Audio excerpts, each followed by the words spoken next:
आ जाइए आ जाइए।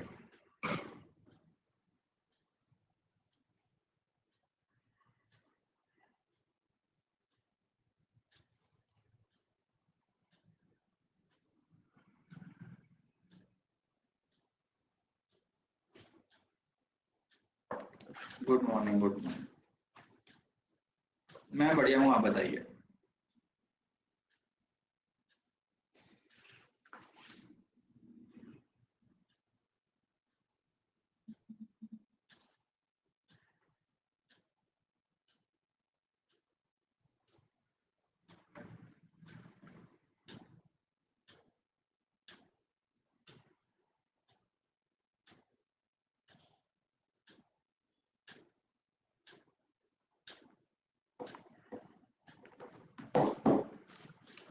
आ जाइए आ जाइए।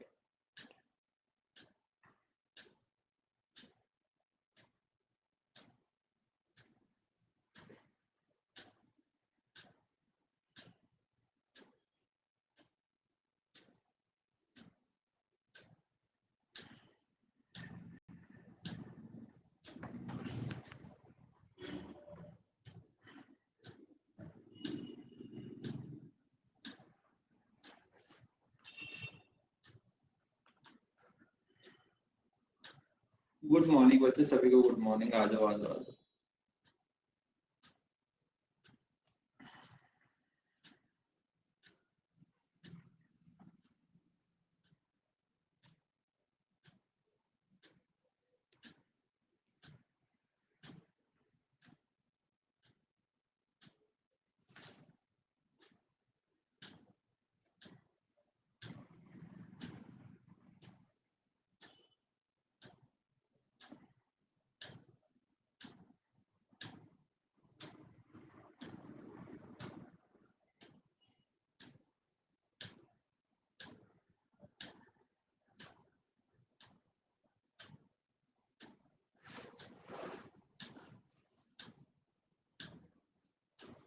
चलिए,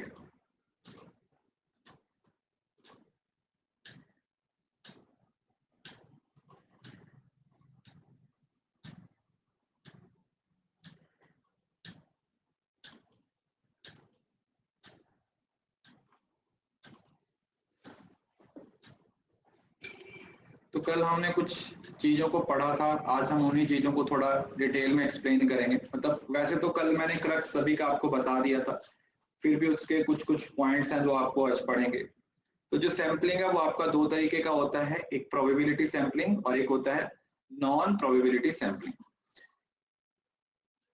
फिर प्रोबेबिलिटी के बीच में हमारे पास सिंपल रैंडम आ जाता है, स्ट्रेटिफाइड आ जाता है, सिस्टमैटिक आ जाता है, क्लस्टर, और क्लस्टर की एक टाइप होती है मल्टी स्टेज। ठीक है, ये आता है। हम एक एक करके पढ़ने की कोशिश करते हैं। ये चार्ट आपको पिछली क्लास में मैंने पढ़ा दिया था। बस इसमें मैंने आप लोगों को ये बात बोला था कि इसमें एक पॉइंट ऐड कर लीजिए कि इसमें जो लिटरेचर रिव्यू होता है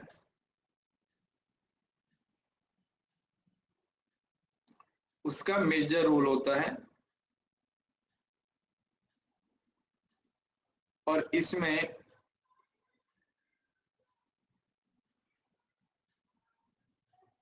लिटरेचर रिव्यू का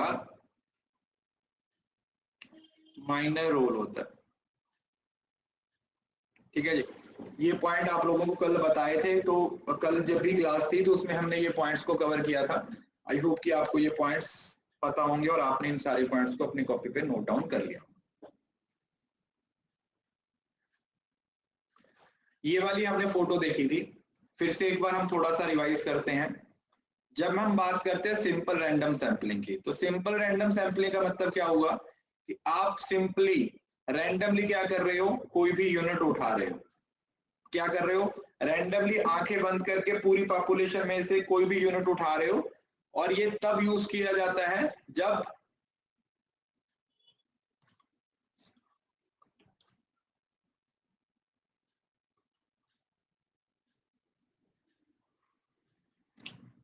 अनंत जी, आप किसी और क्लास में चले जाइए, मेरी क्लास आपके लिए नहीं है। मैं तो आपको यही बोलूंगा कि आप उनकी क्लासेस में जाइए जो पेपर में आने वाली चीजें पढ़ा रहे हैं। ठीक है, क्योंकि भाई मैं तो यही पढ़ाऊंगा, आपकी इच्छा है पढ़ना है तो भी पढ़ सकते हो, नहीं पढ़ना तो भी पढ़ सकते हो, है ना। अब और मैं क्या बोलूं, सिलेबस नहीं पढ़ाऊं तो क्या पढ़ाऊं। अगर आपको सिलेबस से भी आपकी इच्छा पूरी नहीं होती है तो आप कहीं और जाके पढ़ लीजिए, है ना, बाकी बच्चों को पढ़ लेने दीजिए। सिंपल रैंडम सैंपलिंग का मतलब क्या है, जब आप सिंपली रैंडमली क्या करते हो, यूनिट्स को सिलेक्ट कर लेते हो, और ये तब यूज किया जाता है जब होमोजीनियस होता है।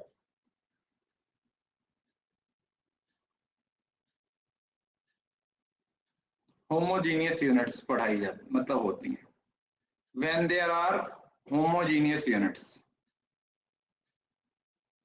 एक ही तरीके की यूनिट्स होती हैं तभी आपका जो सैंपल होता है वो उनको रिप्रेजेंट कर पाता है, ठीक है। तभी जो आपका सैंपल होगा वो आपकी पॉपुलेशन को क्या कर पाएगा, रिप्रेजेंट कर पाएगा। सिस्टेमैटिक में आप क्या करते हो, सिस्टेमैटिक में सबसे पहली जो यूनिट थी, जो सबसे पहली यूनिट थी,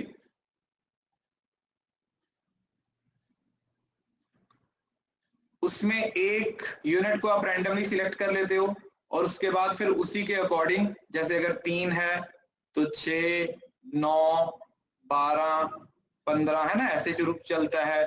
सपोज करो 5 सिलेक्ट कर लिया, उसके बाद 10 हो गया, फिर 15 हो गया, 20 हो गया, 25 हो गया, है ना। तो ये चीजें, तो इस तरीके से ये सिलेक्ट किया जाता है। स्ट्रेटिफाइड और क्लस्टर का डिफरेंस मैंने आप लोगों को कल बहुत डिटेल में पढ़ाया था, जो भी पिछली क्लास थी, कि 2 कंसेप्ट होते हैं, एक होता है होमो और एक होता है हेट्रो।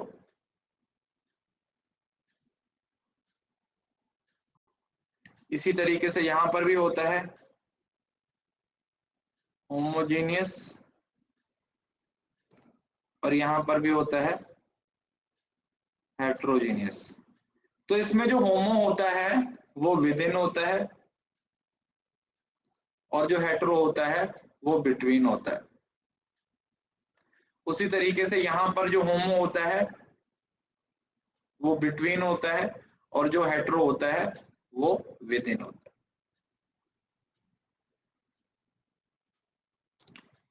है ना। जो क्या होता है, जो विद इन होता है, ठीक है। ये हमने पहले भी पढ़ा था, उम्मीद करता हूं कि आप लोगों को ये समझ आ गया। समझ आया? किसी को इस बात में कोई दिक्कत है तो बताइए।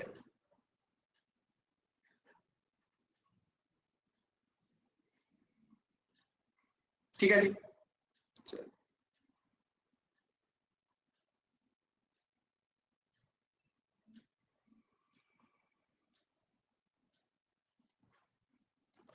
अरे भाई, तो तुम बात क्यों नहीं समझ रहे हो? जो मैं PYQ भी डिस्कस कर रहा हूं ना, उसमें भी अब मैं तो सब पढ़ाता हूं, आप पेपर में जाके परफॉर्म नहीं कर पा रहे हो, तो इसमें मेरी क्या गलती है? मुझे ये बात बताइए। जो चीजें आपके सिलेबस में मेंशन की गई हैं, जो PYQ में आ रही हैं, हम वही पढ़ा रहे हैं। और मैं क्या केमिस्ट्री पढ़ाना शुरू कर दूं क्या? और क्या मैं सोशियोलॉजी पढ़ाना शुरू कर दूं? यार आप थोड़ा सा अपना लॉजिक लगाइए। आप सीनियर हो, मैं आपकी रिस्पेक्ट करता हूं। आप एग्जाम का नेचर तो समझिए ना, कि नेचर क्या है। अगर मैं अच्छा नहीं पढ़ा रहा होता तो सबसे ज्यादा JRF, सबसे ज्यादा AIR मेरे बैच से क्यों आते, सबसे ज्यादा एनरोलमेंट क्यों होती? तो मैं जितना पढ़ा रहा हूं, अगर उसी को सही तरीके से पढ़ोगे तो पेपर में परफॉर्म आपने करना है। जो पेपर में परफॉर्मेंस है ना, वो आप ही की है। एक ही क्लास में पढ़े हुए बच्चे टॉप भी करते हैं, और उसी क्लास से पढ़े हुए बच्चे फेल भी होते हैं। इसका मतलब ये नहीं है कि टीचर ने सही नहीं पढ़ाया, ठीक है जी। तो फालतू में लड़ाई करने का कोई मतलब नहीं है, आप मेरी बात को समझने की कोशिश कीजिए।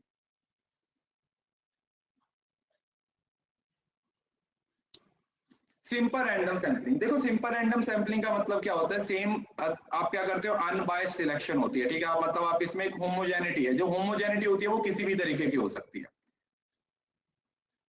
होमोजेनिटी होती है वो किसी भी तरीके की हो सकती है। आप इस चीज को ऐसे समझ सकते हो, जैसे मैंने आपको कल एक एग्जांपल दी थी, जैसे लॉटरी मेथड इसकी एक टाइप होती है। जैसे आप चावल खरीदने के लिए जाते हो,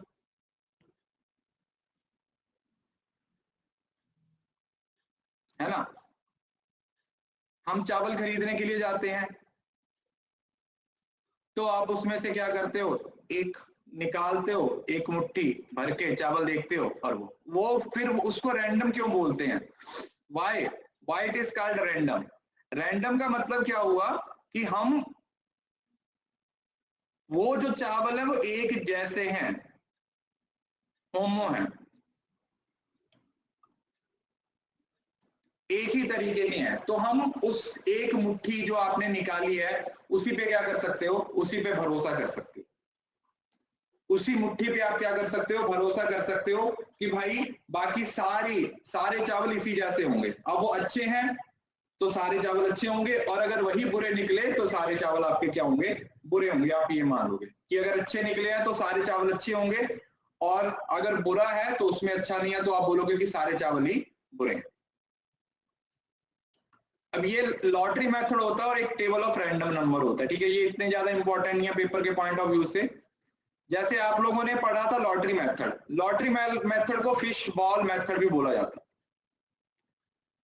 इसको बोला जाता है fish ball method. Fish ball method का मतलब कुछ नहीं है, ठीक है। देखो ये इसके अंदर क्या होता है, नंबर लगे हुए होते हैं, जैसे 1 2 3 4 5 6 7 8 9 10, इस तरीके से क्या होते हैं, नंबर लगे हुए होते हैं। और फिश बॉल जैसे आप लोगों ने देखा होगा ना, वो पार्टी वगैरह में क्या होता है, कई बार वो होते हैं ना, क्या बोलते हैं, किसी टॉपिक पे कुछ एक्टिविटीज होती है ना, चिट निकालते हैं, पिक कर लेते हैं, डांस करना आ जाएगा, मिमिक्री करनी आ जाती है ना, इस तरीके से।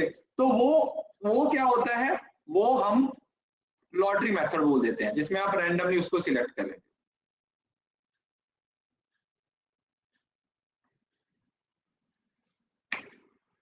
सही है यार कैमरा। तो ये होता है आपका लॉटरी मेथड।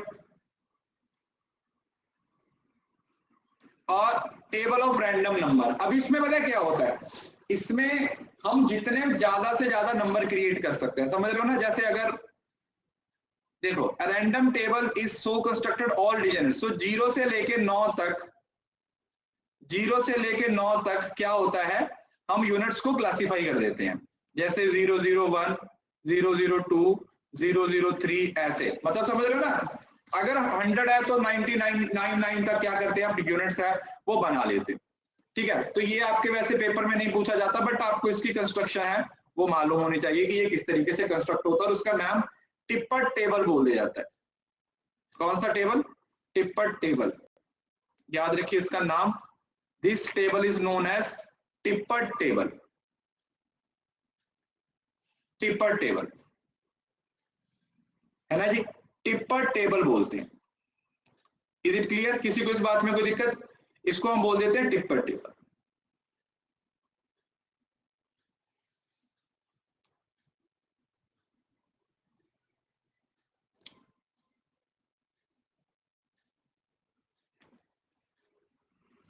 और दो चीजें और बहुत ही ज्यादा इंपॉर्टेंट है, आप लोग बहुत ध्यान से समझिएगा। ट्रिपल टेबल नहीं बेटा, Tippett table, this is not triple table, it is Tippett. एक बंदे का नाम था, उसने 16th सेंचुरी में इस टेबल को बनाया था, इस वजह से उसके नाम पे है। ये ट्रिपल टेबल नहीं है, दिस इज टिप्पट टेबल, टिप्पट TIPPET। अब ध्यान से सुनो, विद रिप्लेसमेंट विदाउट रिप्लेसमेंट। जैसे सपोज करो, आप ऐसा समझ लो, मैं आपको बिल्कुल सिंपल से तरीके से ये चीज समझाता हूं। जैसे सपोज करो ये दो कंडीशन है, ये फर्स्ट कंडीशन है, ये सेकंड कंडीशन है। इसमें 4 गेंद है, 3 गेंद है, येलो ग्रीन एंड व्हाइट, और इसमें भी येलो ग्रीन एंड व्हाइट, है ना, 3 गेंदें हैं। पहले में आपने एक गेंद को निकाला, सपोज करो आपको येलो गेंद बाहर आ गई, येलो गेंद बाहर आ गई, और ये विद रिप्लेसमेंट है।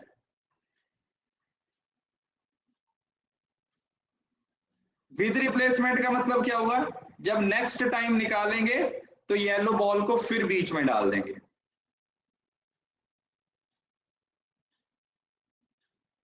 विद रिप्लेस, और यहां पर विदाउट रिप्लेसमेंट है। विदाउट रिप्लेसमेंट का उसको दोबारा डाला नहीं गया। तो अगर विद रिप्लेसमेंट हो गया, अगर विद रिप्लेसमेंट है तो येलो बॉल जब दोबारा बीच में डाल दी तो क्या दोबारा यूनिट सिलेक्ट हो सकती है? बताइए।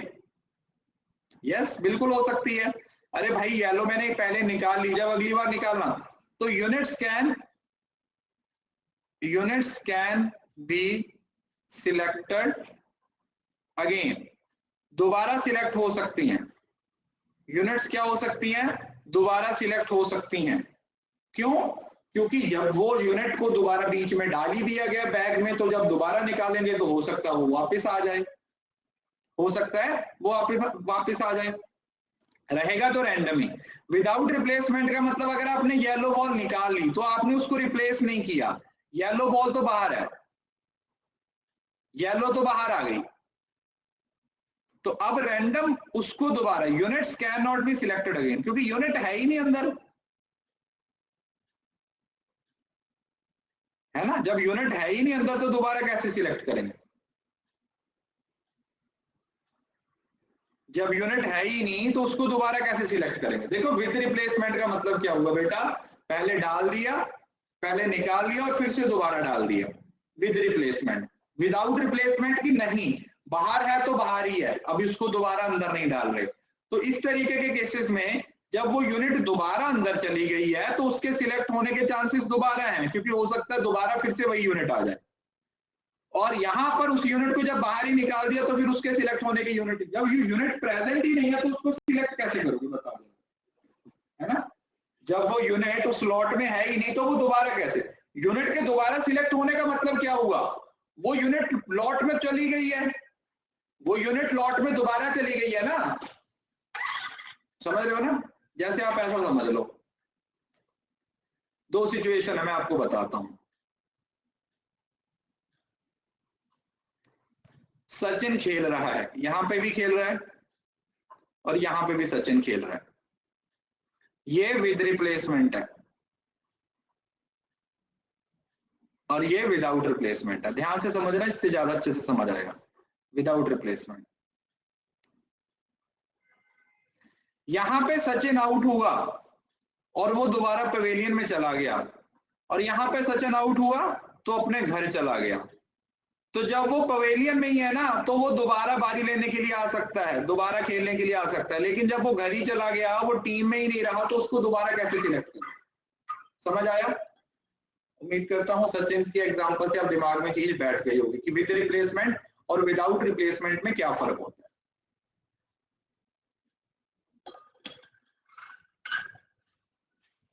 ठीक है, this is the basic difference between with and without replacement, right? अब देखो सिंपल के सबसे सिंपल के फायदे क्या हैं? सबसे सिंपल होता है, कोई नॉलेज की जरूरत नहीं होती है, हर यूनिट के सिलेक्ट होने के इक्वल चांसेस होते हैं, इसको अनबायस्ड सैंपलिंग भी बोल देते हो क्योंकि इसमें किसी तरीके का बायस नहीं होता, सिंपल है और प्रैक्टिकल है। होमोजीनियस के केस में काफी ज्यादा इस्तेमाल किया जाता है, और अकॉर्डिंग टू स्ट्रिक्ट रैंडमली नहीं पॉसिबल होता। लैक ऑफ कंट्रोल, देखो जो जो ऊपर वाले फायदे हैं वो वही चीजें क्या हो जाएंगी, नुकसान हो जाएंगी। और सबसे इंपॉर्टेंट इसका नुकसान क्या है? हेट्रोजीनियस है। समझ, जैसे मैं कल एग्जांपल दे रहा था ना कि उस चावल में अगर उस चावल में अगर चावल भी हो, गेहूं भी हो, चीनी भी हो, तो फिर हेट्रोजीनियस के केस में आप रैंडम सैंपल नहीं ले सकते। ठीक है, हेट्रो के केस में आप रैंडम सैंपल नहीं ले सकते, आप रैंडमली नहीं सोच सकते कि भाई रैंडमली हम इसको कैसे सिलेक्ट करेंगे।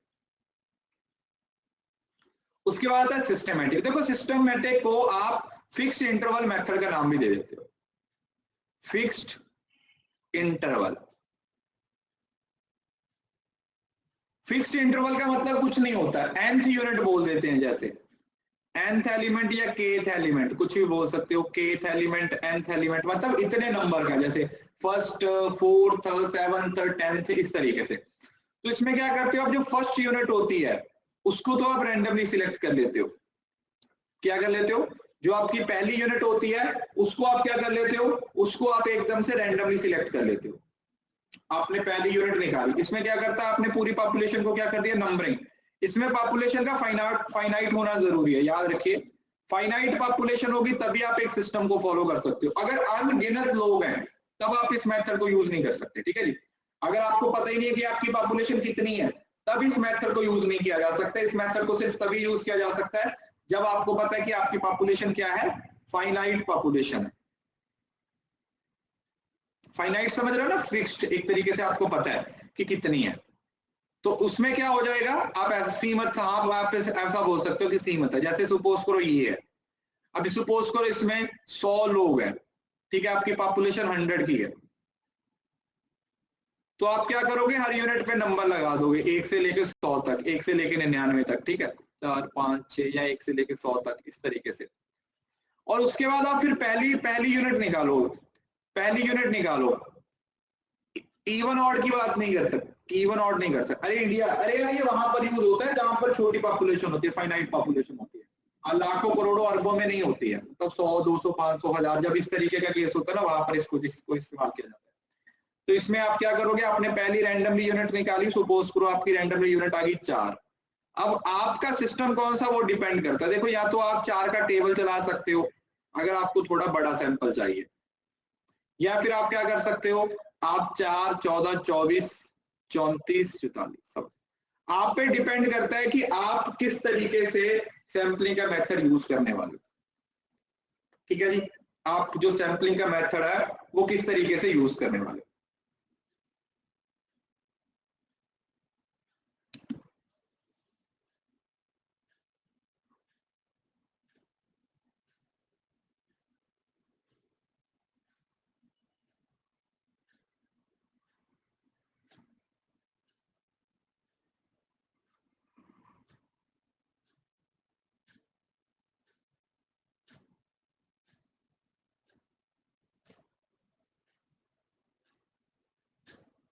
एक सेकेंड,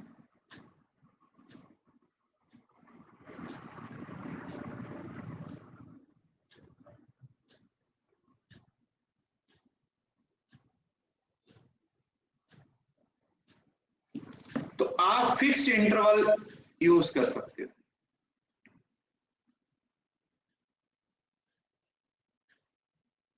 फिक्स्ड इंटरवल एक सिस्टम को फॉलो करेंगे। ये देखो, अच्छा है ना, तो इजी टू सिलेक्ट होता है, इजीली सैंपलिंग फ्रेम को सिलेक्ट कर सकते हैं, इंटायर रेफरेंस ऑफ पॉपुलेशन को यूज किया जा सकता है। मतलब लिखा हुआ है ना, देखो, जैसे ये 3रा नंबर है, ये 6वां नंबर है, ये 9वां नंबर है। तो बड़ी आसानी से आप क्या कर सकते हो, इस तरीके से सैंपल्स को सिलेक्ट कर सकते हो। It is very much easy, काफी आसानी से इसको क्या किया जा सकता है, सिलेक्ट किया जा सकता है सिस्टमेटिक। अब आता है स्ट्रेटिफाइड। स्ट्रेटिफाइड आप लोगों को कल मैंने बहुत डिटेल में पढ़ाया था, तो अब इसको दोबारा नहीं पढ़ाऊंगा, क्योंकि एग्जांपल से आप लोगों को ये सारी चीजें बहुत अच्छे तरीके से समझाई थी कि स्ट्रेटिफाइड रैंडम सैंपलिंग में क्या होता है कि आप पूरी पॉपुलेशन को पहले होमोजेनियस ग्रुप्स में डिवाइड कर देते हो, पहले होमो में डिवाइड कर देते हो, और हर ग्रुप में से आप थोड़ा थोड़ा लेते हो। अब इसमें एक चीज है, जैसे ये देखो, ये स्टेटस बना लिया जाते हैं और स्टेटस को में से कुछ कुछ लोगों को निकाला जाता है। अब इसमें ना 2 चीजें आ जाती हैं, एक प्रोपोर्शनेट और एक डिस्प्रोपोर्शनेट। कैसे समझ लो, इसमें एक नई चीज है प्रोपोर्शनेट और डिस्प्रोपोर्शनेट। हम कल वाली एग्जांपल देखते हैं। जैसे आपके पास कोई पॉपुलेशन है,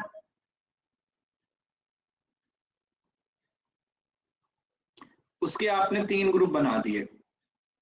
ये ग्रुप बना दिया आपने मेल का, ये ग्रुप बना दिया आपने फीमेल का, और ये ग्रुप बना दिया आपने चिल्ड्रन का। अब यहां पर एक बात तो आपको कंफर्म है कि कुछ चीजें हम यहां से लेंगे, कुछ यहां से लेंगे और कुछ यहां से लेंगे। अब अगर सब में से आपने इक्वल प्रोपोर्शन में सिलेक्ट कर लिया, मतलब 10 मेल 10 फीमेल और 10 ये, अगर तीनों में से 10 10 10 को निकाला गया तो आप उसको क्या बोल दोगे, प्रोपोर्शनेट। प्रोपोर्शनेट क्या नाम दे दोगे उसको, प्रोपोर्शन का नाम दे दोगे। क्या बोल दोगे, प्रोपोर्शन का नाम दे दोगे। और वहीं पे अगर आपने यहां से 10 ले लिया, यहां से 4 ले लिया और यहां पे 25 ले लिया, तो आप उसको क्या बोल दोगे? डिस्प्रपोर्शनेट का मतलब होता है इक्वल, एक तरीके से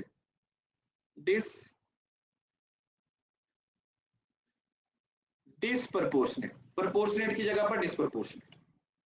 ठीक है, तो ये आपका डिस्प्रपोर्शनेट हो जाएगा जब यूनिट्स हैं वो बराबर नहीं ली जा रही, और जब यूनिट्स आपकी बराबर ली जाती हैं तो उसको क्या बोल दिया जाता है? दैट इज कॉल्ड प्रपोर्शनेट, समान अनुपात। बिल्कुल, अनुपात और समान अनुपात किसको बोलते हैं?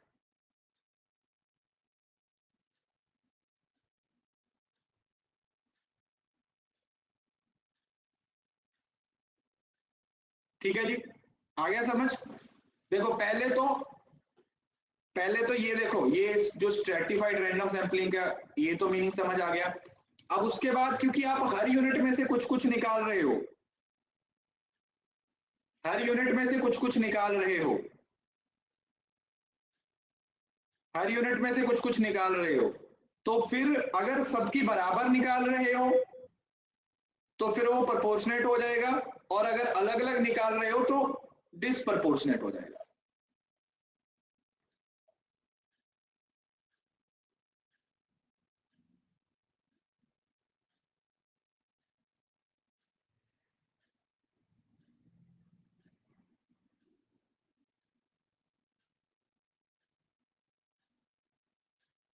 एक सेकेंड,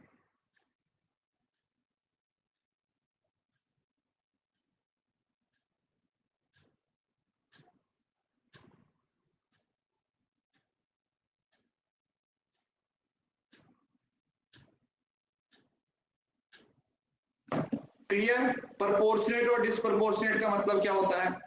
प्रोपोर्शनेट का मतलब होता है बराबर, और डिसप्रोपोर्शनेट का मतलब होता है जो बराबर नहीं है। तो अगर सारी यूनिट्स बराबर निकाली तो वो प्रोपोर्शनेट है, और सारी यूनिट अलग अलग निकाली तो डिसप्रोपोर्शनेट हो, डिसप्रोपोर्शनेट हो जाएंगे। ठीक है जी, देखो बेटा, जो स्ट्रेटा होते हैं ना वो होमोजीनियस नहीं होते, सॉरी, जो क्लस्टर होते हैं वो होमोजीनियस नहीं होते, और जो स्ट्रेटास होते हैं वो होमोजीनियस। समझ रहे हो ना? जो स्ट्रेटा अभी बताया तो यार, ये देखो इतना डिटेल में ये पढ़ाया तो था यहाँ पे स्टार्टिंग में, ये देखो ये बताया था ना, ये देखो यहाँ पर ये जो बनेंगे ना होमोजीनियस बनते हैं, और ये हेट्रो होते हैं।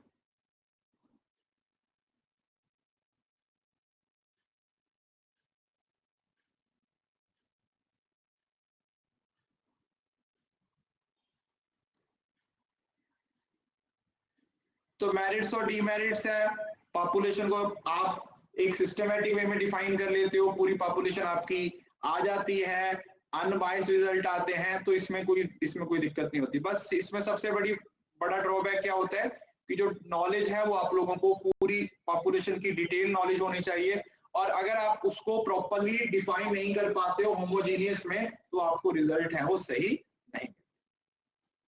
ठीक है, आगे बढ़ते हैं।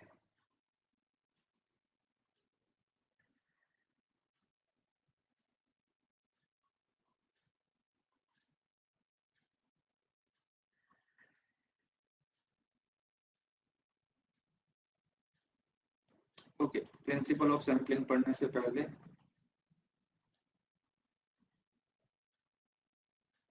Cluster sampling. अब क्लस्टर का मीनिंग तो पता चल गया था, क्लस्टर क्या हुआ?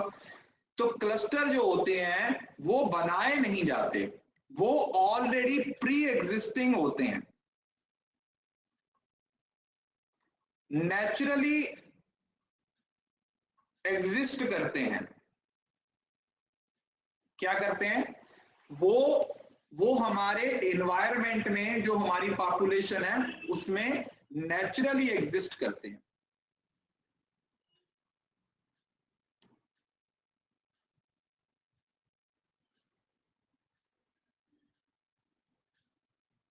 क्या करते हैं? नेचुरली एग्जिस्ट करते हैं, है ना? तो आप बनाते नहीं हो। तो ये पूरी पॉपुलेशन के जो फीचर्स होते हैं उसको अपने अंदर अब्जॉर्व करके रखते हैं पहले, ठीक है। यहाँ पर मेल फीमेल चिल्ड्रन एक ही जगह पर एक ही क्लासिफिकेशन के अंडर कवर हो जाते हैं। जैसे ये देखो, आपने पूरी पॉपुलेशन को के आपके 3 अलग अलग क्लस्टर बन गए। एक क्लस्टर ये बन गया, एक क्लस्टर ये बन गया और एक क्लस्टर ये बन गया। अब पहले जो स्ट्रेटा था उसमें पता क्या करते थे, उसमें हम हर स्ट्रेटा में से कुछ कुछ लोगों को लेते थे, लेकिन अब यहां पर सभी को इस्तेमाल करने की जरूरत नहीं है। आप कोई भी एक निकाल लो, या तो पूरा उठा लो इसको, या पूरा उठा लो इसको, या फिर पूरा उठा लो इसको। तीनों में से आप किसी को भी उठा सकते हो, तीनों में से आप किसी को भी उठा सकते हो, आपको अलग से कुछ करने की जरूरत नहीं है।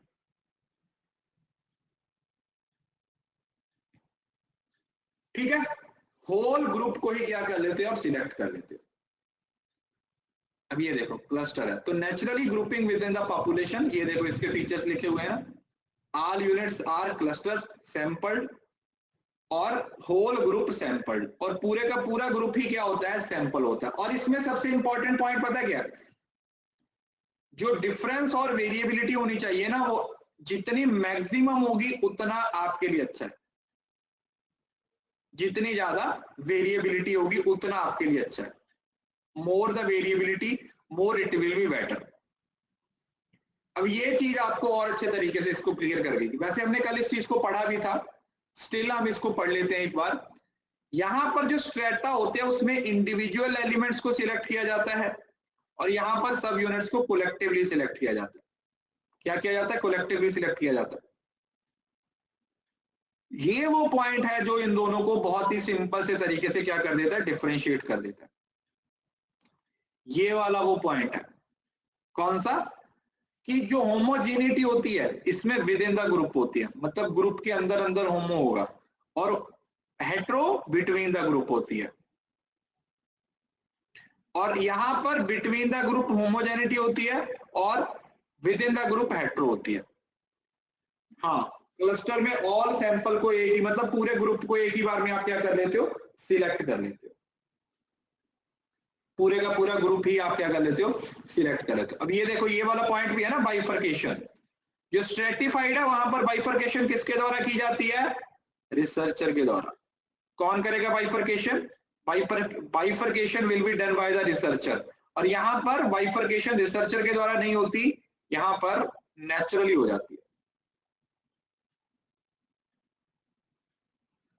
अब इसमें ना जो लास्ट पॉइंट है, यहां से क्वेश्चन बन जाता है। स्ट्रेटा को हम यूज करते हैं, जो बाइफर्केशन का मतलब होता है बेटा डिस्ट्रीब्यूट करना, मतलब समझ रहे, बांटना, बांटना होता है ना, जैसे उसको बोल देते हैं बाइफर्केट करना। अब अगर मैं पूरी पॉपुलेशन को पहले होमोजेनियस ग्रुप्स में डिवाइड कर रहा हूं और उसमें से फिर थोड़ा थोड़ा निकाल रहा हूं, तो इसका मतलब मैं एक्यूरेसी को बढ़ाने की कोशिश कर रहा हूं, डिसीजन को बढ़ाने की कोशिश कर रहा हूं। और जब मैं बने बनाए ग्रुप्स को उठा रहा हूं, तो इसका मतलब मैं कॉस्ट को रिड्यूस करने की कोशिश कर रहा हूं। क्या करने की कोशिश कर रहा हूं, मैं कॉस्ट को, क्योंकि देखो अगर मुझे ग्रुप बनाने पड़ेंगे तो मेरे को कॉस्ट ज्यादा लगेगी, लेकिन अगर मैं बने बनाए ग्रुप को ही उठा रहा हूं तो मेरी कॉस्ट है वो क्या हो जाएगी, वो कम हो जाएगी। मेरी कॉस्ट क्या हो जाएगी, कम हो जाएगी। ठीक है, तो याद रखिएगा, इसमें आप एक्यूरेसी को बढ़ाने की कोशिश करते हो, और यहां पर आप जो टाइम और कॉस्ट है उसको, टाइम और कॉस्ट को रिड्यूस करने की कोशिश करते हो। ये आपका, जैसे ये देखो क्लस्टर में आप बताया ना, C for cluster, C for cost reduction, और वहीं पर अगर मैं स्ट्रेटिफाइड की बात करूं तो यहां पर एनहांस्ड प्रिसीशन, मतलब एक्यूरेसी।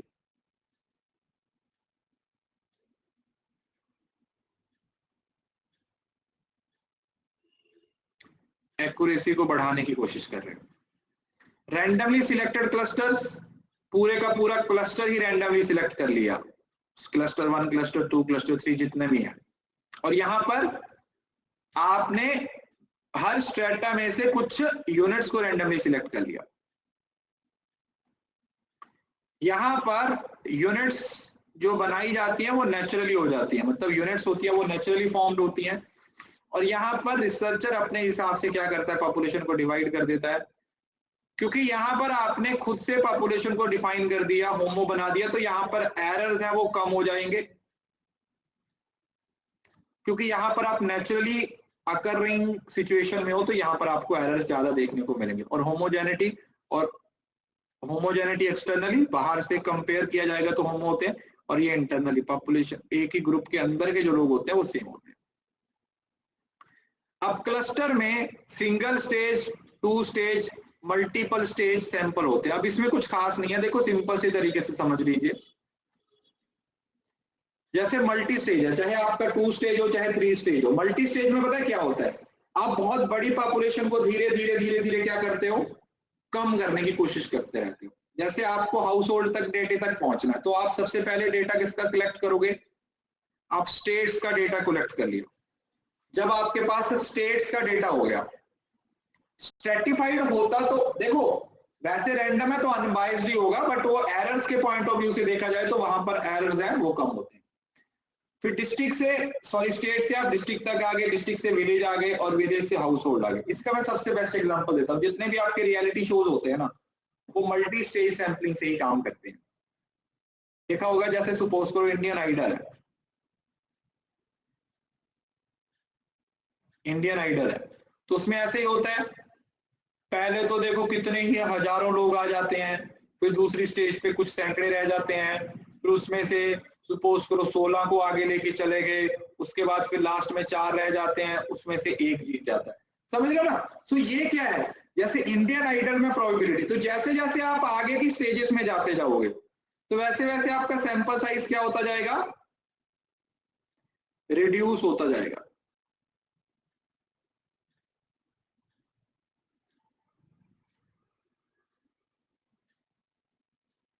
सबसे ऊपर वाले सिचुएशन पे, सबसे ऊपर वाले लेवल पे सबसे बड़ा सैंपल है, उससे नीचे आओगे तो उससे छोटा, उससे नीचे आओगे तो उससे छोटा,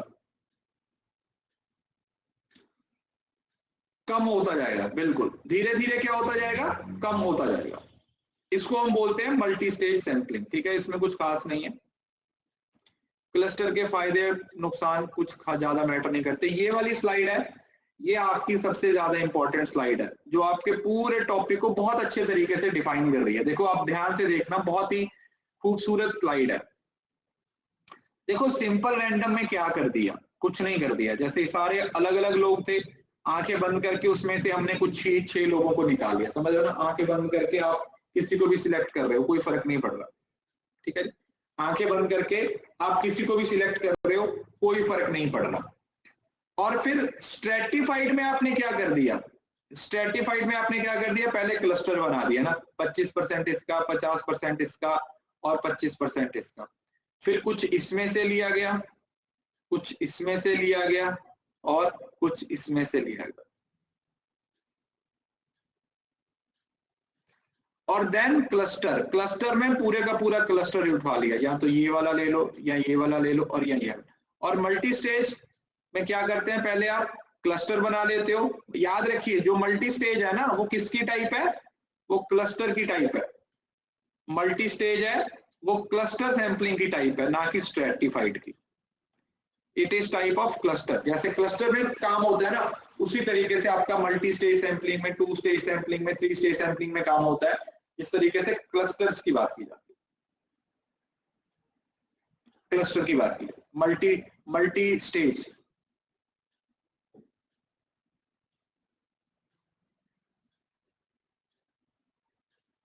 मल्टी स्टेज सैंपलिंग क्लियर है जी? तो ये सेम हो गया, मतलब क्लियर हो गया, आई होप कि यहां तक समझ आ गया होगा। उसके बाद हमारे पास आता है नॉन रैंडम सैंपलिंग। ये हमने पहली वाली क्लास में भी पढ़ा था, पिछली क्लास में मैंने आपको डिटेल में पढ़ाया था, हम फिर से इसको दोबारा एक बार पढ़ेंगे।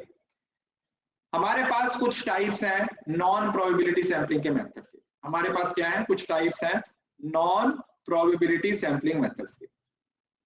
अब नॉन प्रोबेबिलिटी का मतलब है जहां पर आप सब्जेक्टिव हो जाते हो। सब्जेक्टिव का मतलब आप अपने हिसाब से, पर्सनल जजमेंट के हिसाब से, मतलब बायस्ड होके आप क्या करते हो, सिलेक्ट करते हो, जो आपको सही लगता है आप वो वाला सैंपल ले लेते हो।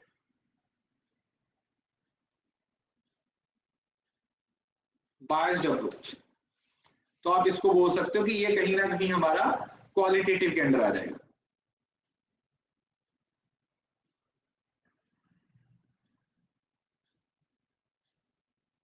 किसका पार्ट बनेगा, ये क्वालिटेटिव का पार्ट बनेगा। किसका पार्ट बन जाएगा,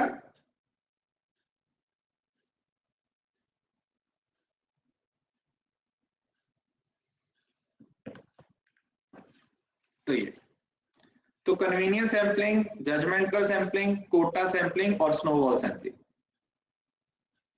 कन्वीनियंस सैंपलिंग को देखो सबसे इजी होता है, समझ रहे हो ना, where cases are easiest to obtain, जिसपे आप बड़ी आसानी से क्या कर सकते हो, लोगों तक पहुंच सकते हो। मतलब जैसे मैंने आपको कल बताया था कि आप फटाफट से क्या करते हो, जहां पर आपको अच्छा लगता है वहां पे आप चले जाते हो। इसको आप एक्सीडेंटल सैंपलिंग भी बोल देते हो, हैप्पैजार्ड सैंपलिंग भी बोल देते हो, और इसको एक और सैंपलिंग बोला जाता है, ग्रैब सैंपलिंग भी बोला जाता है, इसको अपॉर्चुनिटी सैंपलिंग भी बोला जाता है।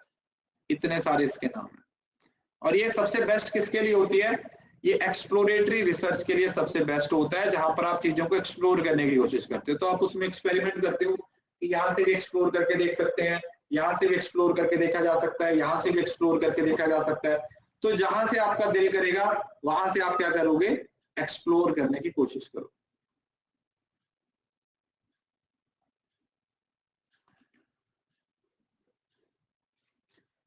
अरे बेटा, ऑब्जेक्टिव का मतलब होता है जब आपका एक ऑब्जेक्टिव और उसके अकॉर्डिंग आप रैंडमली चीजों को सिलेक्ट कर रहे हैं।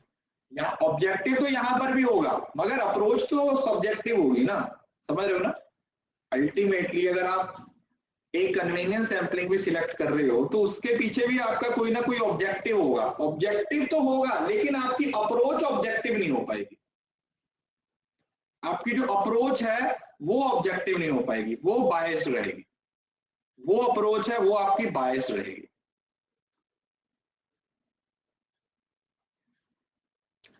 बायस्ड अप्रोच,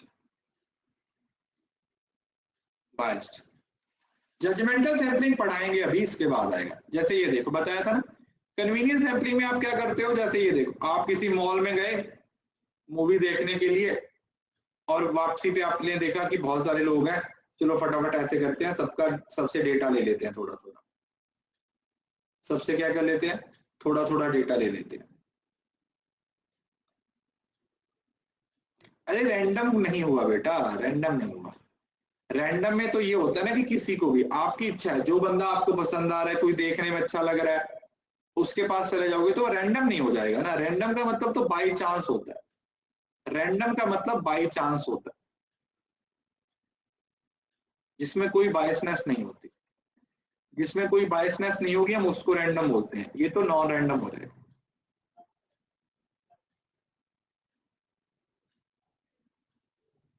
ये नॉन रैंडम हो जाएगा।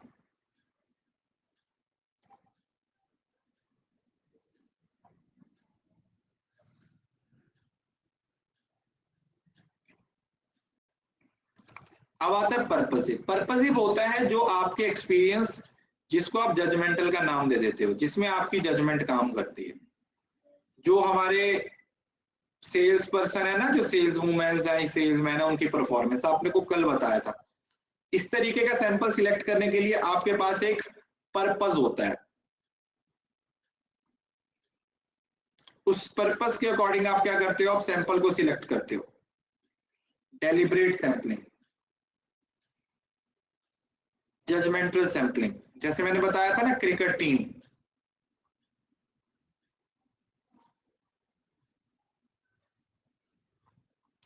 अगर आप क्रिकेट टीम सिलेक्ट करना चाहते हो तो उसके लिए आप ऑडिशंस भी उन्हीं लोगों के लोगे जिनको क्रिकेट खेलना आता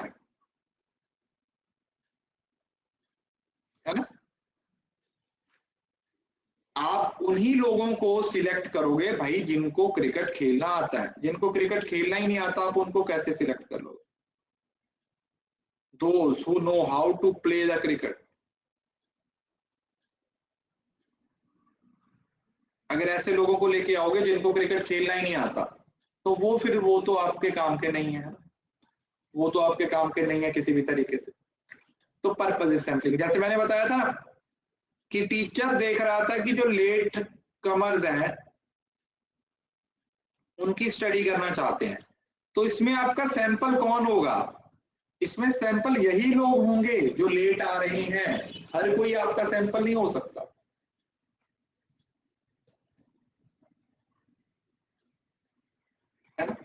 लेट कमर हैं वही होंगे जो आपके सैंपल का पार्ट बनेंगे।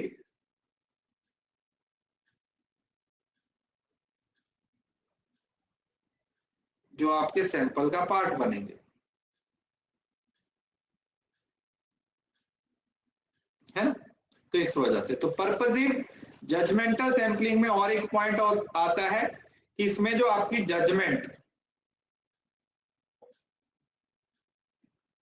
बहुत मैटर करती है। एक्सपर्ट्स की जो जजमेंट है वो बहुत मैटर करती है इसमें। जजमेंट, एक्सपर्ट्स की जो जजमेंट होती है वो बहुत मैटर करती है। तो जो एक्सपर्ट्स होंगे वही इसमें आपको सिलेक्ट करके दे पाएंगे।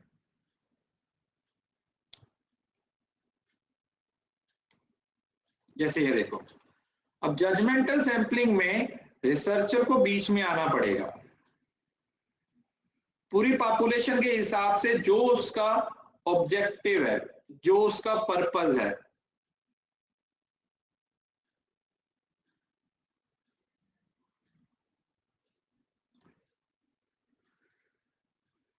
उसी के हिसाब से वो लोगों को सिलेक्ट कर लेगा। जैसे इसमें से उसको लगा कि अच्छा यार ये वाला, ये वाला, ये वाला और ये वाला, ये लोग चार मेरे काम के हैं मेरे ऑब्जेक्टिव के हिसाब से, जो इस टाइम पे मेरा पर्पस है उसके हिसाब से।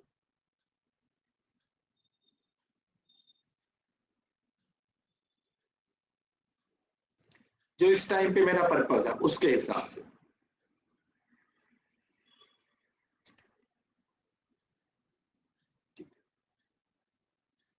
कोटा सैंपलिंग, देखो कोटा सैंपलिंग एक अलग टाइप का सैंपलिंग होता है जिसमें कोटा डिसाइड कर दिया जाता है, मतलब एक लिमिट्स लगा दी जाती है कि इस लिमिट के हिसाब से हम चीजों को सिलेक्ट करेंगे।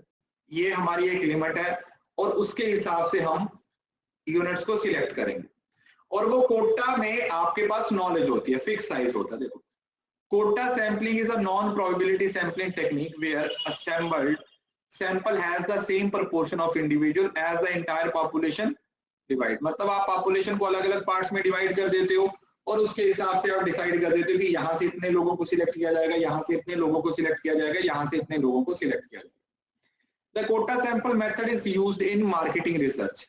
The sample are selected on the basis of some parameter। इसके कुछ पैरामीटर्स होते हैं जैसे age, gender, geographical region, according to, मतलब जो भी आपका क्राइटेरिया होगा उसके अकॉर्डिंग आएगा। The investigators then are assigned fixed quotas of the sample these population characteristics। और फिर जो जैसे चार लोगों को बोल दिया, चार लोगों को बोल दिया, जैसे कोई बंदा यार उसको बोल दिया कि इंडिया के 4 हिस्सों में भेज दिया, 4 लोग भेज दिए और उनको बोला कि भाई नॉर्थ से आपने 100 लोगों से डेटा कलेक्ट करना है, साउथ से आपने 100 लोगों से डाटा कलेक्ट करना है, इस तरीके से। और वो कौन सी पॉपुलेशन होगी उसको भी डिवाइड कर दिया जाएगा कि ये वाले लोगों को सिलेक्ट करना है। सब ग्रुप्स बनाए जाते हैं जबकि आपकी पूरी पॉपुलेशन को क्या करते हैं, रिप्रेजेंट कर रहे हैं। इसकी फोटो देखो, उससे आपको अच्छे से समझ आएगा। जैसे ये देखो, कोटा सैंपलिंग का मतलब क्या हुआ, ये सब बुड्ढे बुड्ढे से थे, तो आपने मेल का डेटा लेना है, कितने मेल्स का डेटा लेना, और वो सारे मेल्स जिनकी एज 50 से ज्यादा है। क्या करना है, वो सारे मेल्स की बात की जाएगी जो मेल्स 50 से ज्यादा है। तो एक तरीके से एक स्टैंडर्ड फिक्स कर दिया गया, एक लिमिट फिक्स कर दी गई, एक स्टैंडर्ड फिक्स कर दिया गया है, एक लिमिट फिक्स कर दी गई है कि उस लिमिट के हिसाब से ही हम क्या करेंगे, हम चीजों को सिलेक्ट करेंगे, उसके हिसाब से ही हम यूनिट्स को सिलेक्ट करेंगे।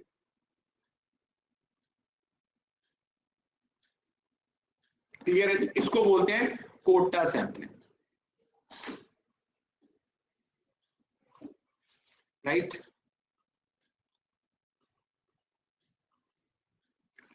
उसके बाद एक लास्ट जो आता है आपके पास, वो आता है स्नोबॉल सैंपलिंग, जो हमने लास्ट टाइम कल भी पढ़ा था। इसको आप स्नोबॉल सैंपलिंग भी बोल देते हो, चेन सैंपलिंग भी बोल देते हो, नेटवर्क सैंपलिंग भी बोल देते हो, सब्सीक्वेंट सैंपलिंग भी बोल देते हो।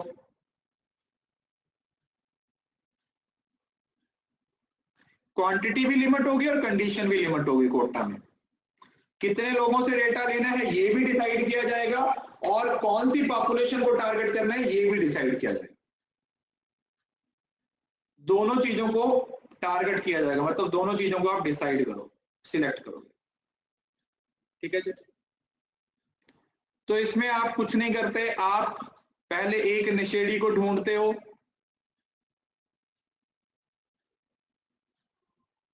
वो आगे आपको 4 नशेड़ियों के बारे में बता देता है, फिर वो आगे के 4 नशेड़ी आते हैं, वो आपको आगे के 4 नशेड़ियों के बारे में बता देते हैं, है ना? यही होता है। इसको बोलते हैं जय हो वाली मूवी, है ना?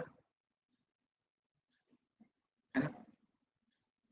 मैं आपसे बस इतना चाहता हूं कि आप 3 लोगों को बोले कि तुम सलमान खान की मूवीज नहीं देखो, और फिर वो 3 लोग आगे 3 लोगों को बोलेंगे कि आप सलमान खान की मूवी मत देखो, और उसके बाद फिर वो आगे 3 लोगों को बोलेंगे सलमान खान की मूवी ना देखो। तो इस तरीके से आने वाले टाइम में पूरे इंडिया के लोगों तक ये मैसेज पहुंच जाएगा कि तुम सोलोमान भाई की मूवीज ना देखो, है ना?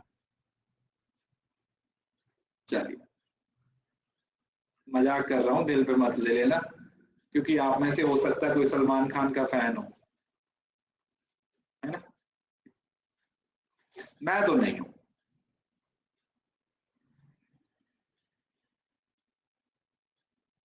अरे उसका मार्केट तो ऑलरेडी ढीला हो चुका है यार, 2014 के बाद उसकी एक मूवी नहीं चली। हर एक्टर का ना एक टाइम होता है, हर एक्टर का एक टाइम होता है, जब उसे लगे ना कि बस अब टाइम हो चुका है, तो उसको ना आराम से शांति से घर बैठ जाना चाहिए, मुझे जो लगता है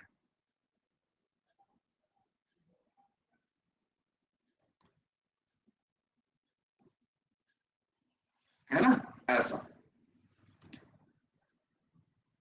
अरे तो कोटा सैंपलिंग में बायसनेस क्यों नहीं होगी बेटा? तो जो आप लिमिट फिक्स कर रहे हो वो भी तो अपने हिसाब से कर रहे हो, जो कंडीशंस फिक्स कर रहे हो वो भी अपने हिसाब से कर रहे हो, समझ रहे हो ना इस चीज के? इस वजह से बायस्ड अप्रोच। देखो यार, मेरा ऐसा कोई फेवरेट नहीं होता, मैं तो मूवी देखता हूं उसकी स्टोरी के लिए, उसके बैकग्राउंड म्यूजिक के लिए, उसके एक्शन के लिए, उसके सस्पेंस, फिर उससे कोई फर्क नहीं पड़ता कि उसको कौन किसकी मूवी है, कौन सी मूवी, उससे कोई फर्क नहीं पड़ता। कुछ ऐसी मूवीज मुझे बहुत अच्छी लगी जिसके एक्टर का भी नहीं पता मुझे कि इसमें कौन सा एक्टर था, स्टोरी अच्छी थी, फिल्म अच्छी लगी, बस। जब हम ये सोच लेते हैं ना कि भाई ये इसकी मूवी है तो अच्छी ही होगी। अब अगर मिर्जापुर, हाँ मिर्जापुर, देखो मिर्जापुर की हम पहले ही बात कर चुके हैं, अब इतने भी कोई बहुत बड़े एक्टर नहीं थे उसमें, ये अभी उतने फेमस हुए भी नहीं थे, है ना?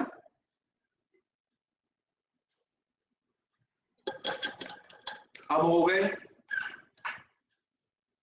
आप यूपी आ रहे हो? हाँ मैं यूपी आ रहा हूँ, इसी वीक आऊंगा, मतलब अगले वीक आऊंगा, बताऊंगा। यूपी में आऊंगा, यूपी और आऊंगा मैं 28 को, मेरठ मेरठ मेरठ मेरठ।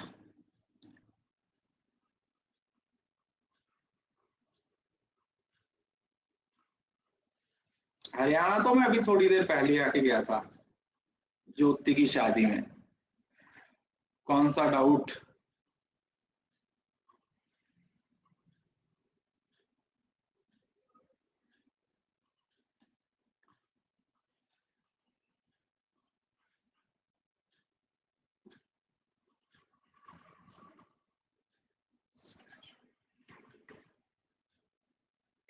देखो बेटो, आपको ऐसे करना पड़ेगा, आपको ना किसी भी यूनिट को टारगेट करना पड़ेगा, एक एक यूनिट को आपको टारगेट करके आगे बढ़ना पड़ेगा। अब ऐसा नहीं है कि कौन सी यूनिट पहले करें कौन सी बाद, उससे कोई फर्क नहीं पड़ता।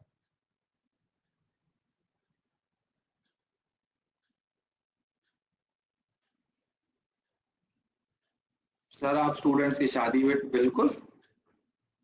देखो, कोई स्टूडेंट मुझे अपनी शादी में बुलाएगा, मेरी टिकट बुक करेगा और मेरा होटल बुक करेगा तो मैं पहुंच जाता हूं।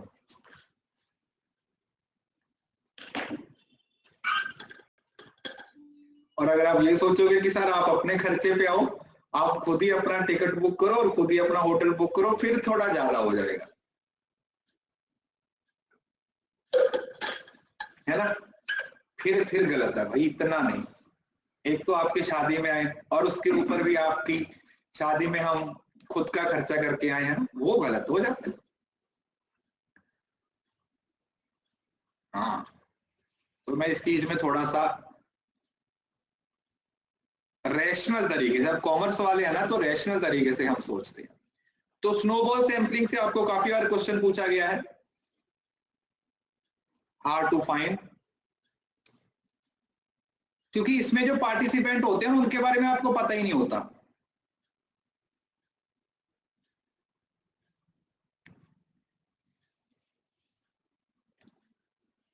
क्या सर बेरहमी है, तो मत बुलाए ना।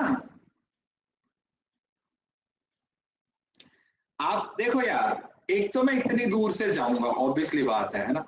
अब अगर मुझे कोई बुला ले सीधा मुंबई के लिए, है ना, ठीक है ना, कम से कम एक चीज तो कर दे ना, या तो फ्लाइट कर दे या होटल कर दे, दोनों में से एक चीज तो कर दे ना, या तो फ्लाइट कर दे या होटल कर दे। एक चीज मैं कर लूंगा, मैं बोलता हूँ कि ठीक है भाई तुम ऐसे करो, तुम फ्लाइट कर दो मैं होटल कर लूंगा, या तुम ऐसे करो तुम होटल कर दो मैं फ्लाइट कर लूंगा, है ना। चलिए मजाक कर रहा हूँ, चलिए ठीक है जी। तो स्नोबॉल सैंपलिंग, नेटवर्क सैंपलिंग हो जाएगा ये हमने पहले पढ़ लिया था, प्रोबेबिलिटी।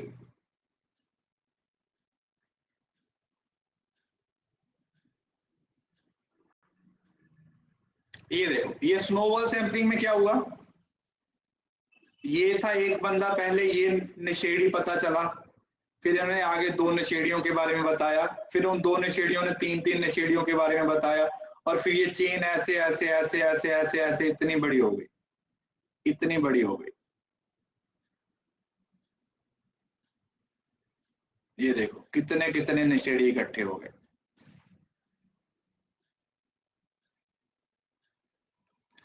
तो ये हुआ आपका बेटा पूरे सैंपलिंग का कंसेप्ट। अभी हम 1 मिनट का ब्रेक ले लीजिए। सैंपलिंग, बुलाओ बुलाओ कोई बात नहीं, हो सकता है मैं अपने स्टूडेंट्स की शादी में पूरा इंडिया घूम लूंगा ना, मुझे और तो कुछ लगता नहीं है कि और तो पता नहीं मुझे किसी तरीके से मौका मिलेगा या टाइम मिलेगा इंडिया को घूमने का, तो लोग अपनी शादियों में बुलाते रहें और मैं एक एक करके सबकी शादियों में जाता रहूं और सारे लोगों के अलग अलग शहर देखता रहूं, है ना।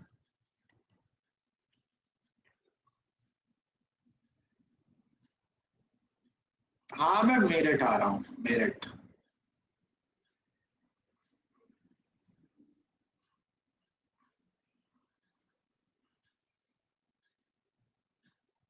कल नहीं हुई थी, कल क्लास नहीं हुई थी।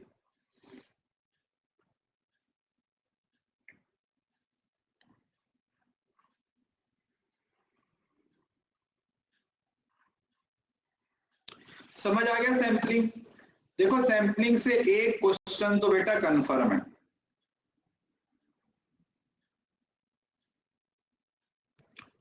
2 मार्क्स यहां से कंफर्म है कि आपको आएंगे ही आएंगे।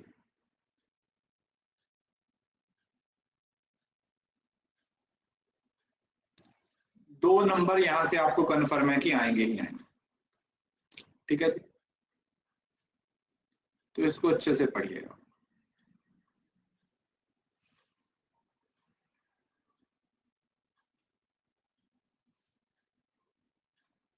देखिए प्रोजेक्शन ऐसा तो कुछ नहीं है। देखो एक बार तो कोर्स कंप्लीट हो चुका है, दूसरी बार की भी 2 यूनिट खत्म हो चुकी।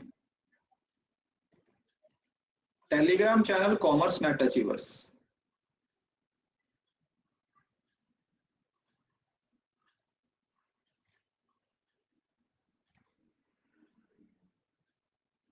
अब हम पढ़ते हैं रिसर्च प्रोसेस। रिसर्च का प्रोसेस अब ध्यान से समझना। आप लोगों को मैंने स्टार्टिंग की फर्स्ट क्लास में एक चीज बताई थी कि हम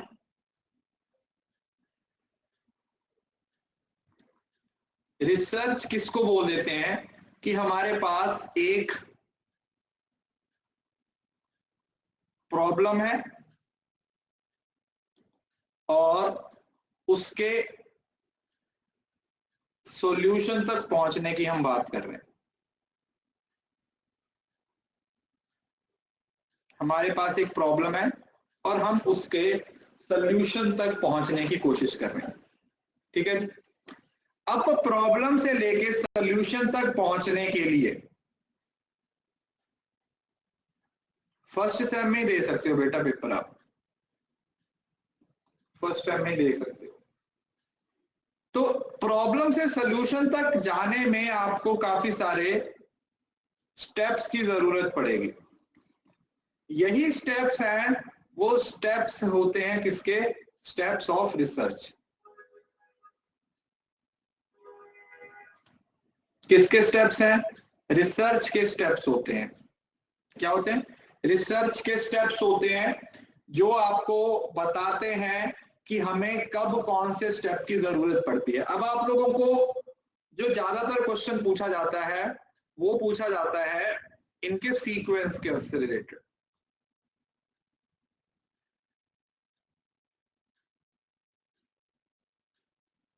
किसको बेस बना के? इनके सीक्वेंस को बेस बना के क्वेश्चन पूछा जाता है। समझ रहे ना कि पहले स्टेप कौन सा आएगा, उसके बाद कौन सा आएगा, उससे पहले कौन सा आएगा। तो इस तरीके से आपसे क्वेश्चंस है वो पूछे जाते हैं। तो अब इसको हम समझने की कोशिश करते हैं। पहले हमारे पास रिसर्च क्वेश्चन की बात हो रही है। अरे बेटा आप ना इस चीज को ऐसे समझो, आप कितना टाइम दे सकते हो उसके अकॉर्डिंग आपकी तैयारी हो सकती है। अगर 2 महीने आपको कोई काम नहीं है, मतलब आप छुट्टी पे हो, आप घर पे हो, तो 2 महीने में सिलेबस खत्म करना कोई बहुत बड़ी बात नहीं है। अगर आपने कुछ भी नहीं पढ़ा, still you can cover syllabus in 2 month, अगर आपके पास करने के लिए कुछ नहीं है। अगर आप सुबह 9 to 5 जॉब कर रहे हो फिर मुझसे पूछोगे, फिर वो पॉसिबल नहीं हो पाएगा। ठीक है, फिर उसमें कुछ कुछ चीजें छोड़नी पड़ेगी। लेकिन अगर आप बिल्कुल फ्री हो, आपको कोई भी काम नहीं है, तो फिर आप 2 महीने में बहुत अच्छे से सिलेबस खत्म कर सकते हो। फिर आप रिकॉर्डिंग से फटाफट शुरू करो और अपना सारा सिलेबस खत्म कर लो। पहला तो रिसर्च क्वेश्चन होता है, ये कुछ खास इंपॉर्टेंट नहीं होता। रिसर्च क्वेश्चन में आप लोगों को बताया था कि जो रिसर्च क्वेश्चन होता है वो एक जनरल सिनेरियो में होता है ना। वाई फैमिली से रिलेटेड होता है। किससे होता है? WH फैमिली से रिलेटेड। व्हाट, वाई, हाउ, है ना, उस तरीके से क्वेश्चन से रिलेटेड क्या और क्या किस तरीके से। और जब हम इसी को हम अपना एक रिसर्च प्रॉब्लम में कन्वर्ट कर देते हैं और उसके बाद आप रिसर्च ऑब्जेक्टिव में कन्वर्ट कर देते हैं, तो वो काफी ज्यादा स्पेसिफिक हो जाता है। क्या हो जाता है? फिर वो चीजें क्या हो जाती हैं बेटा? फिर वो स्पेसिफिक हो जाती है। स्पेसिफिक हो जाती है। जब आप प्रॉब्लम के बारे में डिफाइन करते हो तो प्रॉब्लम आपकी बहुत बड़े लेवल पे, बहुत एक जनरल से लेवल पे होती है। और फिर दूसरे लेवल पे आके आप क्या करते हो? उसको स्पेसिफिक कर देते हो। क्या कर देते हो? You make it specific. Specific करने का मतलब क्या है? देखो जो आपकी रिसर्च है ना, जो उसका स्कोप है ना, वो क्या होना चाहिए? लिमिटेड होना चाहिए।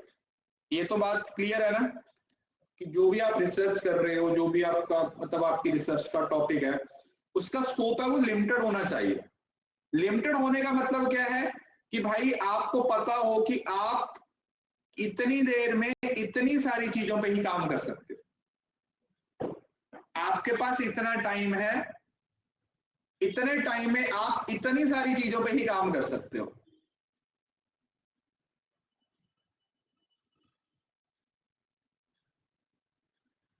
क्योंकि अगर आपने अपना ऑब्जेक्टिव बहुत बड़ा रख लिया, अगर आपने ऑब्जेक्टिव ही बहुत बड़ा रख लिया तो आप एकदम से खो जाओगे अपनी रिसर्च। अपनी रिसर्च में क्या हो जाओगे, एकदम से गायब ही हो जाओगे। आपको कुछ पता ही नहीं चलेगा कि मुझे क्या करना है और क्या नहीं करना।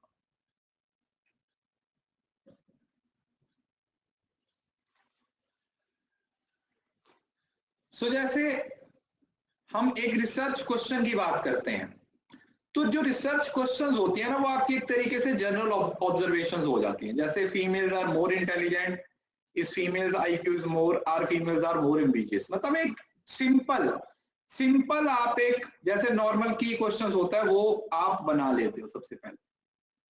उसके बेसिस पे फिर आप उसको प्रॉब्लम के अकॉर्डिंग क्या करते हो, क्लासिफाई करते हो।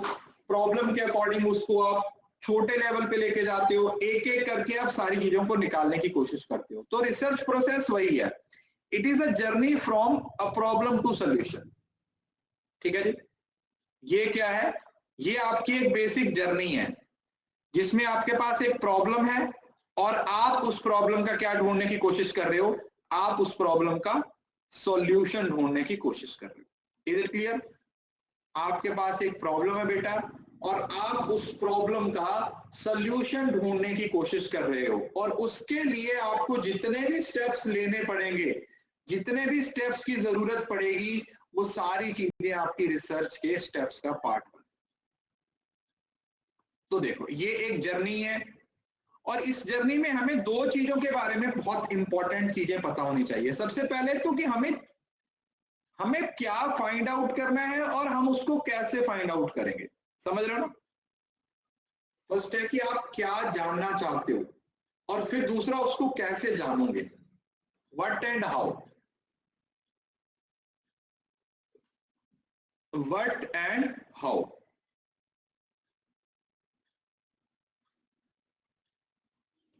कि आपको क्या जानना है या कहां पे पहुंचना है, और फिर उस जगह तक पहुंचने के लिए आपको क्या क्या एफर्ट्स करने पड़ेंगे, व्हाट एफर्ट्स यू नीड। आपको कौन कौन से एफर्ट्स लगाने पड़ेंगे उस पर्टिकुलर जगह पे पहुंचने के, what efforts you need to reach that particular place, उस प्लेस पे पहुंचने के लिए। ठीक है, तो देखो रिसर्च एक साइंटिफिक इंडेवर है जिसमें आप ऑब्जेक्टिव्स लगाते हो, आप एक सिस्टम फॉलो करते हो, आप लॉजिक लगाते हो, आपके पास मेथड्स होते हैं, जो हम जितने भी हमने रिसर्च के फीचर्स पढ़े हैं, एक फिलॉसफी, अप्रोच है, फिर मेथोडोलॉजी और मेथड्स है, उन सारी चीजों को हम बोल देते हैं।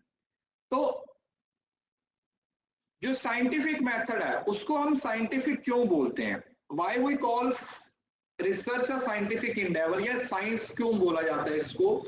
सबसे पहला कि ये एविडेंस बेस्ड होता है। हमारे पास हर चीज का क्या होता है, प्रूफ होता है।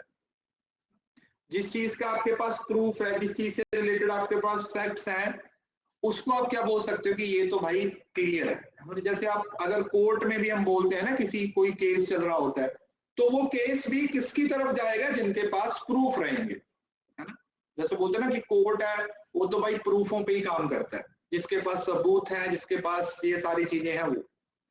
देन आता है कमिटमेंट टू ऑब्जेक्टिविटी। कुछ भी सब्जेक्टिव नहीं है, जो आपने हॉलमार्क बना दिया किसका, अपना ऑब्जेक्टिविटी। उस ऑब्जेक्टिव्स को पूरा करने के लिए आप आगे बढ़ोगे, किसी भी तरीके से आप मेहनत करोगे कि आपका वो ऑब्जेक्टिव है वो क्या हो जाए, फुलफिल हो जाए। वो जो आपका ऑब्जेक्टिव है वो क्या हो जाए, वो फुलफिल हो जाए। देन आता है एथिकल न्यूट्रलिटी। कोई जजमेंट पास नहीं करते हो आप अपने फैक्ट्स के बारे में, क्योंकि देखो अगर आप अपने हिसाब से चीजों को तोड़ मरोड़ के पेश करोगे तो वो एथिक्स के अगेंस्ट हो जाएगा। तो आपके सामने रिजल्ट सही आए या गलत आए, आप उसको एज इट एज प्रेजेंट करोगे, आप उसमें अपनी कोई जजमेंट नहीं ऐड करोगे।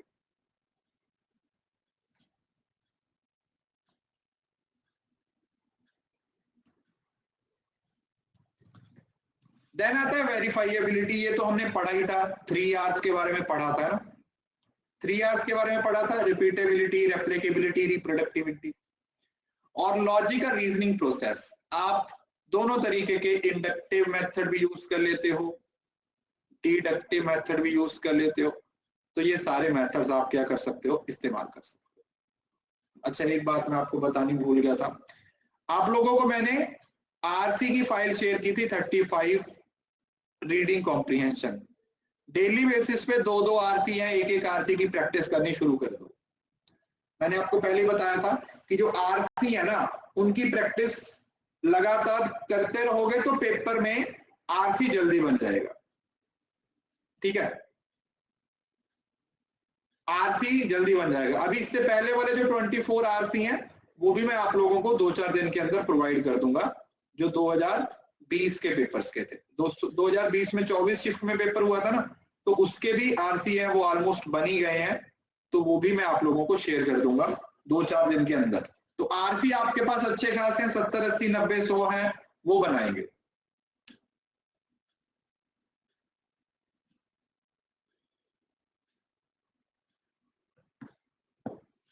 ठीक है जी, उन आरसी की अच्छे से प्रैक्टिस। अब उसकी प्रैक्टिस करने का मतलब क्या है, क्योंकि वो आप लोगों के पीवाई क्यों है। डीआई आपको संडे को मिल जाएगा,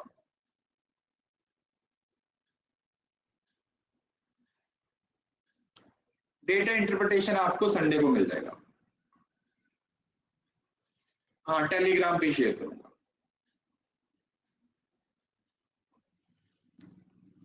एक्सपेरिमेंट में हमारा ऑब्जेक्टिव क्या रहता है, एक्सपेरिमेंट में हमारा मेन ऑब्जेक्टिव क्या होता है, कॉज और इफेक्ट। क्या सर, आप कॉज और इफेक्ट को चेक करते हो एक्सपेरिमेंट में। एक इंडिपेंडेंट वेरिएबल हो गया जी, और एक डिपेंडेंट वेरिएबल हो गया, उन दोनों के बीच में जो भी एक रिलेशन काम करता है उसको बोला जाता है।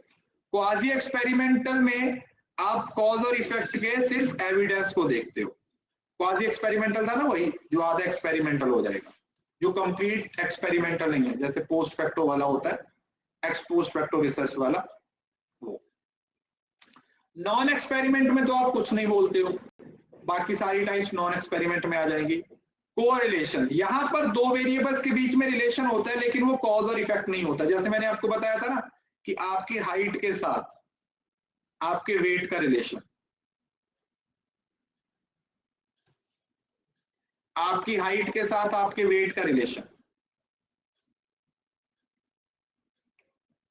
आपकी एज के साथ आपके वेट का रिलेशन, आपकी एज के साथ आपकी हाइट का रिलेशन।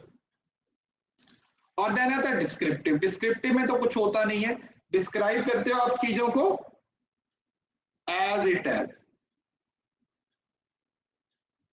क्या करते हो आप चीजों को, जब आप चीजों को डिस्क्राइब करते हो एज इट एज, आप अलग से कुछ नहीं करते हो, आप एज इट एज उसको डिस्क्राइब करते हो।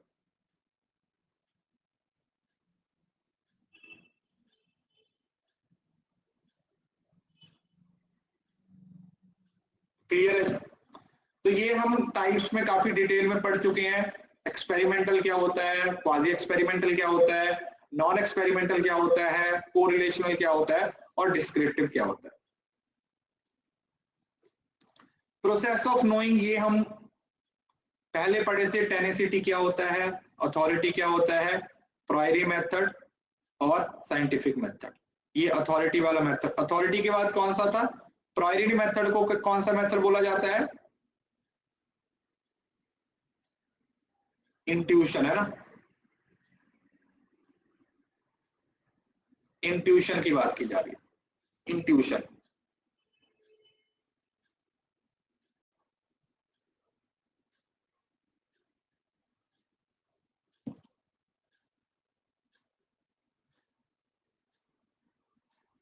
क्लियर? तो ये हम स्टार्टिंग में पढ़ चुके हैं। ये आपका पूरा प्रोसेस होता है। ये आप लोग अपनी कॉपी पे नोट डाउन कर लीजिएगा, ये पूरा प्रोसेस, ठीक है। This is very important, very very important. ये क्या है, ये बहुत ज्यादा इंपॉर्टेंट है, तो इसको आप अपनी कॉपी पे नोट कर लीजिए, क्योंकि ये इसी चीज को बेस बना के आपको जो क्वेश्चन है वो पूछा जाता है, सीक्वेंस पूछा जाता है।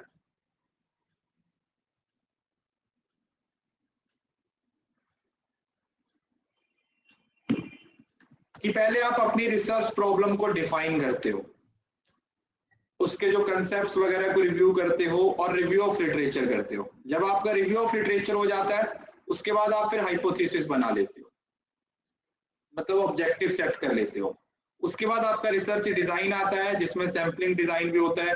फिर आप डेटा कलेक्ट कर लेते हो, फिर उसका एनालिसिस करते हो और उसके बाद इंटरप्रिटेशन भी करते हो। उसके बाद आप क्या करते हो, इंटरप्रिटेशन। ठीक है जी। एफ है वो फीड फॉरवर्ड, सॉरी फीडबैक, और ये आता है feed forward. Serve the vital function of providing criteria for evaluation. Of evaluation के लिए और सिंगल एफ फीडबैक के लिए। तो ये तो पूरा हो गया ना, ये यहां से लेके यहां तक ऐसे पूरा ऐसे। ये केवीएस मदान की बुक में से आप लोगों को ये वाला चार्ट मिल जाएगा। सबसे पहले आप क्या करते हो, आप अपने रिसर्च प्रॉब्लम में सब कुछ आ गया, लिटरेचर रिव्यू, फॉर्मुलेशन ऑब्जेक्टिव और हाइपोथेसिस। मतलब समझ रहे हो ना। यहां पर अगर आप इस चीज को ध्यान देखते हो ना, यहां पर आपके क्या आ जाते हैं, ऑब्जेक्टिव्स आ जाते हैं। हाइपोथेसिस से पहले और रिव्यू ऑफ लिटरेचर के बाद, इन दोनों के बीच में क्या आ जाता है, ऑब्जेक्टिव्स आ जाते हैं। इनके बीच में क्या आ जाता है, ऑब्जेक्टिव्स आ जाते हैं। रिव्यू ऑफ लिटरेचर से बाद और हाइपोथेसिस से पहले। उसके बाद आप अपना रिसर्च डिजाइन बनाते हो। कौन कौन सा रिसर्च डिजाइन है जो हमने डिटेल में पढ़ा। उसके बाद आप डेटा कलेक्ट करते हो, प्राइमरी डेटा कलेक्ट करोगे, सेकेंडरी डेटा कलेक्ट करोगे। उसके बाद आप सैंपल, कौन सा रैंडम सैंपलिंग सिलेक्ट करोगे, नॉन प्रोबेबिलिटी सैंपलिंग डिस्कस करोगे कौन सा होगा। उसके बाद आप research proposal, data collect, processing and report writing. ठीक है, ये इसके बाद है, वो आगे आप इसको फॉलो करो। चलो ये स्टेप्स है वो कल कंटिन्यू करेंगे। ठीक है जी, आज के लिए इतना काफी है, इसको डिटेल में पढ़ लीजिएगा। ये वाला चार्ट, एक ये वाला और एक ये वाला, ये दोनों चार्ट्स आप अच्छे तरीके से याद कर लीजिएगा, क्योंकि दोनों ही इंपॉर्टेंट हैं। सीक्वेंस वाइज आपसे पेपर में क्वेश्चन पूछा जाता है।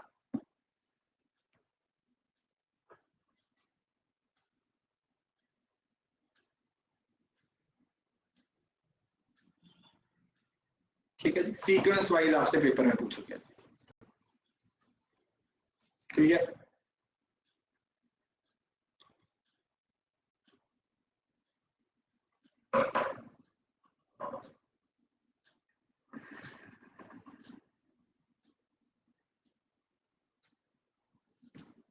Population, census, sample, sampling frame. ठीक है, वैसे यहाँ पे अगर सेंसस नहीं भी होगा तो भी चलेगा,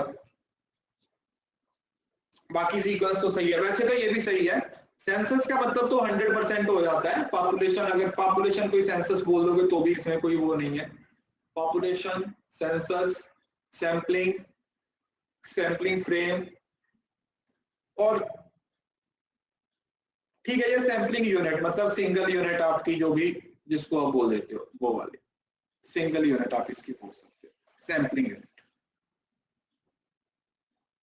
हाँ तो सैंपलिंग फ्रेम से आप सैंपल, रुको गलत हो गया ना, रुको थोड़ा सा, रुको इसको मैं सही करता हूं। पॉपुलेशन, अगर आप सेंसस को भी लेते हो, सेंसस के बाद सैंपलिंग फ्रेम होगा, ये आगे पीछे लिख दिया। सैंपलिंग फ्रेम पहले आएगा, उसके बाद आपका सैंपल आएगा और फिर आपकी सैंपलिंग यूनिट आएगी।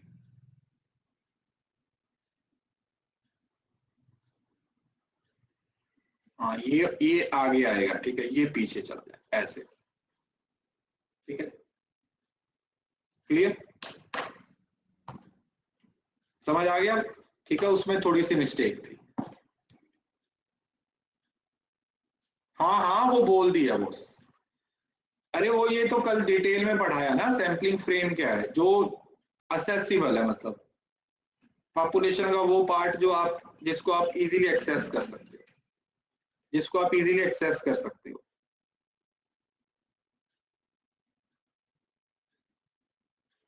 अच्छा आज कौन सा डे है वैसे, पता है किसी को?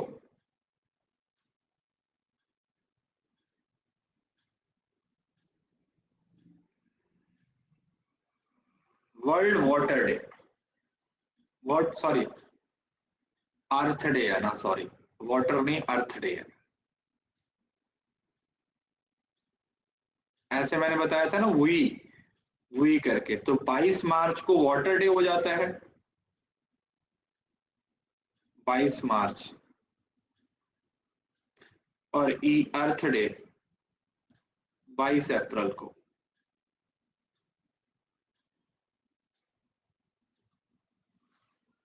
ठीक है जी, इस पे हम वीडियो आपको यूट्यूब पे अपलोड कर देंगे, ठीक है, इसकी थीम ही इंपॉर्टेंट है, वैसे एक बार पढ़ लीजिएगा, वैसे तो इन शॉर्ट्स वगैरह पे आ जाता है, एक आधी अगर आपने कोई करंट अफेयर की ऐप वगैरह रखी होगी तो उसमें आपको मिल जाएगा, बाकी मैं अपलोड कर दूंगा।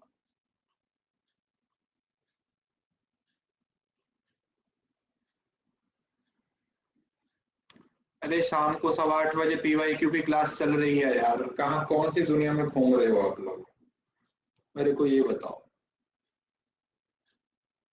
करवा नहीं रहा PYQ के हम आपको, शाम को 8:15 कौन सी क्लास चल रही है बताइए आप मेरे को, PYQ ही तो चल रहा है ना, उसमें भी तो PYQ डिस्कस कर रहे हैं।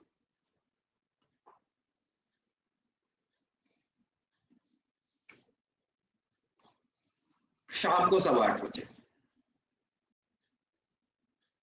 ठीक है, चलिए, thank you so much, bye bye, take care.